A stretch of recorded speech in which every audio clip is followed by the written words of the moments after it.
পশ্চিমবঙ্গে এবারের বিধানসভা নির্বাচনের বৈধতা কতটা?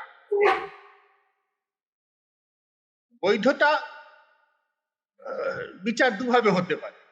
এক হচ্ছে আইনি বৈধতা, জানি অনেক আলোচনা হয়েছে, অনেক চর্চা ফোর্থ পিলার উইথ দ্য পিপলও হয়েছে, আপনারা শুনেছেন। এবং এখনো যা আইনি বৈধতা নির্ধারণ করার সর্বোচ্চ কর্তৃপক্ষ যারা আমাদের দেশে, সুপ্রিম কোর্ট, তার কাছে সে প্রশ্ন বিচার্য, এখনো সে প্রশ্ন বিচারাধীন। কারণ যাকে কেন্দ্র করে, যে ইস্যুটাকে কেন্দ্র করে নির্বাচনে বৈধতার প্রশ্ন উঠছে, সেটা হচ্ছে যে ভোটারদের যাদের নাম এখনো তালিকায় ওঠেনি, অথচ ওঠা উচিত ছিল বলে তারা তো বটেই, অন্য বহু মানুষ মনে করছেন, তাদের ভবিষ্যৎ কি হবে, তারা কি ভোট দিতে পারবেন হ্যাঁ কি না, এটা হচ্ছে আইনি প্রশ্ন। সেটা নিয়ে আমরা অনেক আলোচনা করেছি, অনেক কথা বলেছি, এবং বলার প্রয়োজন আছে, ভবিষ্যতে বলবো।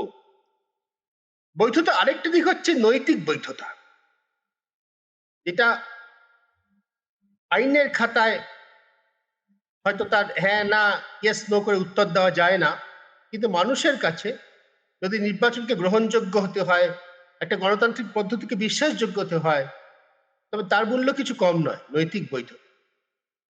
এইটা নিয়ে আমরা আজকে আলোচনা করতে যাচ্ছি। অসুখ, আমি আপনাকে দিয়ে শুরু করি, আপনার কথা একটু প্রথমে শুনি, আমরা সংক্ষেপে ছোট ছোট করে দুজনের বক্তব্য পরপর শুনতে থাকবো। যে মূল প্রশ্নটা আমি তুলছি, আপনার দৃষ্টিতে যে বিধানসভা নির্বাচন পশ্চিমবঙ্গে হতে যাচ্ছে আর কয়েকদিনের মধ্যে, 23 আর 29 তারিখে ভোট গ্রহণ, এই নির্বাচন কতটা বৈধ বলে আপনি মনে করেন?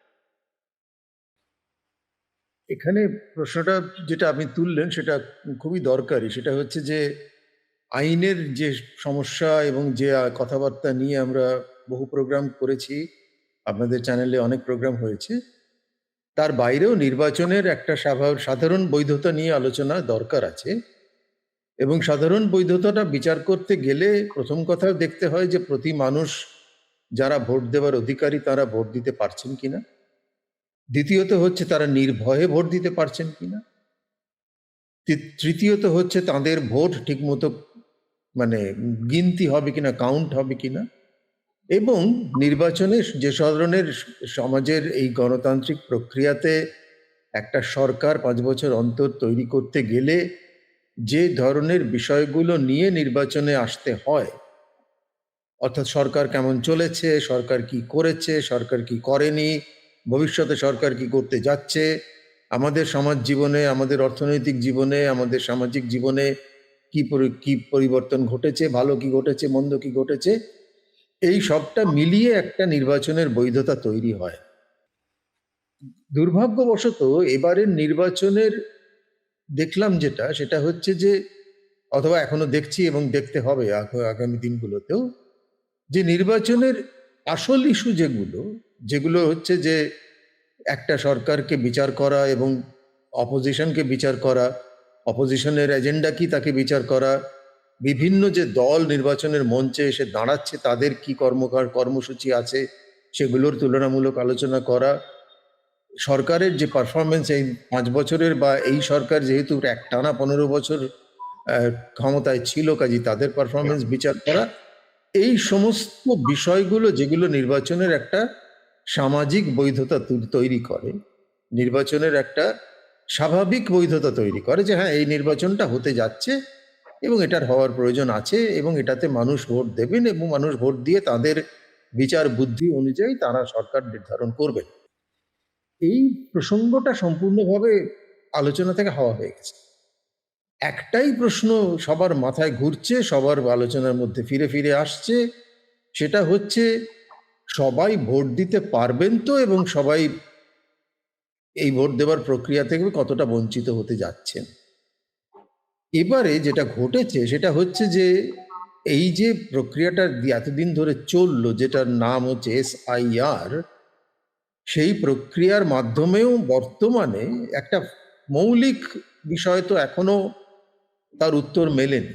সেটা হচ্ছে যে ভোটার তালিকা নিয়ে ভোট হচ্ছে বা হতে যাচ্ছে, সেই ভোটার তালিকা কি সম্পূর্ণ, সেই ভোটার তালিকা কি সঠিক, সেই ভোটার তালিকা কি সঠিক উপায়ে তৈরি করা হয়েছে, এইটা হচ্ছে এর মধ্যে আইনগত প্রশ্ন হচ্ছে কে ডিসপিউটেড, কে লজিক্যাল, কে ইললজিক্যাল, কে অনুপ্রবেশকারী, কে রোহিঙ্গিয়া, যেগুলো সব বেশিরভাগই মানে কিছু মানুষের কল্পনা, আর বাকি মানুষ সেই কল্পনাগুলোকে বিশ্বাস করে বা কেউ করে না।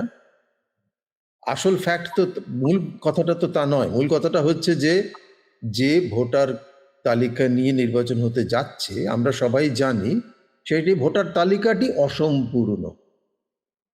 এটা সুপ্রিম কোর্ট এক কথায় বলতে পারছে না, কারণ বললে নিজেদের ঘাড়ে দায়িত্ব চলে আসে। কারণ তারাই শেষ পর্যন্ত প্রক্রিয়াটিকে এমন জায়গায় নিয়ে গেছেন যেখানে এই অসম্পূর্ণতা তৈরি হয়েছে। ফলে এবারের নির্বাচন একটা ঐতিহাসিক নির্বাচন এক অর্থে। ঐতিহাসিক কেন? ভারতবর্ষে এই প্রথম একটা নির্বাচন হতে যাচ্ছে যার ভোটার তালিকা অসম্পূর্ণ। এটা নির্বাচনের ফান্ডামেন্টাল নৈতিক বৈধতাকে চ্যালেঞ্জ করে, যে কোনো অসম্পূর্ণ ভোটার তালিকা দিয়ে নির্বাচন হতে পারে। এবারে যেটা লক্ষ লক্ষ মানুষ তারা ট্রাইব্যুনালে গিয়েছেন, যাবেন, তারা ফর্ম ফিল আপ করবেন, কি হবে, ট্রাইব্যুনাল কবে বসবে, তার চেয়ার টেবিল কি, আলোচনায় তো ভর্তি হয়ে গেছে। কিন্তু মূল প্রশ্নটা তো কেউ উঠছে না। মূল প্রশ্নটা ওঠা দরকার। সেটা হচ্ছে যে এই নির্বাচন যদি একটা অসম্পূর্ণ ভোটার তালিকা নিয়ে হয়, তাহলে তার প্রাথমিক বৈধতাটাই প্রশ্নের মুখে দাঁড়িয়ে যায়। তারপরে যেটা প্রশ্ন উঠছে সেটা হচ্ছে যে যারা নির্বাচনের ভোটার তালিকার মধ্যে ঢুকলেন, তারা কি নির্ভয়ে ভোট দিতে পারবেন? প্রশ্নটা আমি এই জন্য তুলছি যে আমাদের পশ্চিমবঙ্গে সবসময়তেই নির্বাচনের প্রাক্কালে একটা প্রশ্ন ওঠে যে সবাই নির্ভয়ে ভোট দিতে পারবে কিনা। আমরা দেখেছি বিগত দিনে পঞ্চায়েত নির্বাচনে, বিধানসভা নির্বাচনে, সব জায়গাতেই দেখেছি যে বেশ কিছু জায়গাতে মানুষ নির্ভয়ে ভোট দিতে পারেন না। সব থেকে বেশি দুর্ঘটনা ঘটে এই ধরনের পঞ্চায়েত নির্বাচনে, যেখানে অন্তত বেশ কয়েক হাজার সিটে ক্যান্ডিডেটরাই একমাত্র আনকন্টেস্টেড হয়ে নির্বাচিত হন, কারণ অপোজিশন ক্যান্ডিডেটই দিতে পারে। সেই পরিস্থিতি হয়ে রয়েছে। অবশ্য এই বিধানসভা ইলেকশনে সেটা পরিস্থিতিটা নেই। এবং নির্বাচন কমিশন যেভাবে একটা পরিষ্কার রাজনৈতিক লাইন নিয়ে কথা বলছে, এবং গতকাল নির্বাচন কমিশন যে কাণ্ডটি করেছে, একটা টুইটে সরাসরি একটা রাজনৈতিক দলকে আক্রমণ করে বলা হচ্ছে যে এবারের নির্বাচনে আমরা ভয়মুক্ত করব, আমরা নির্ভয় ইত্যাদি করব, অ্যাজ ইফ এতদিনের নির্বাচন নির্ভয়ে মানুষ ভোট দেয়নি, যে নির্বাচন তারাই পরিচালনা করেছে আজ 75 বছর। এবং সেটাতে পরিষ্কার হয়ে যাচ্ছে যে নির্বাচন কমিশন এখন আর রেফারি নয়, তারা একটা প্লেয়ার। এবং আমাদের নির্বাচনে যদি আমরা জানি রাজনৈতিক দলগুলো হচ্ছে এক একটা player, Trinamool Congress, BJP, CPIM, Congress ইত্যাদি, এইবারের নির্বাচনে একটা অতিরিক্ত প্লেয়ার দেখতে পাচ্ছি, যেটা হচ্ছে নির্বাচন কমিশন নিজে। এই জায়গা থেকে নির্বাচনের যে নৈতিক বৈধতা, সেই নিয়ে খুব ফান্ডামেন্টাল প্রশ্ন উঠছে। আরো প্রশ্ন উঠছে এই কারণে যে এই নির্বাচনের গণতন্ত্রের যে মূল প্রশ্নগুলো নিয়ে নির্বাচন, অর্থাৎ সরকারের পারফরমেন্স, সরকারের প্রমিস, সরকারের কি করতে পারলো, কি করতে পারলো না, বিপক্ষের কি প্রস্তাব আছে, সেই প্রস্তাবের মধ্যে যৌক্তিকতা কি আছে, সেই প্রস্তাবের মধ্যে কতটা বিশ্বাসযোগ্য, এই আলোচনাটা একেবারেই আসছে না। যদিও আজকে যদি সুযোগ হয় সেই আলোচনাটা কিছুটা করব।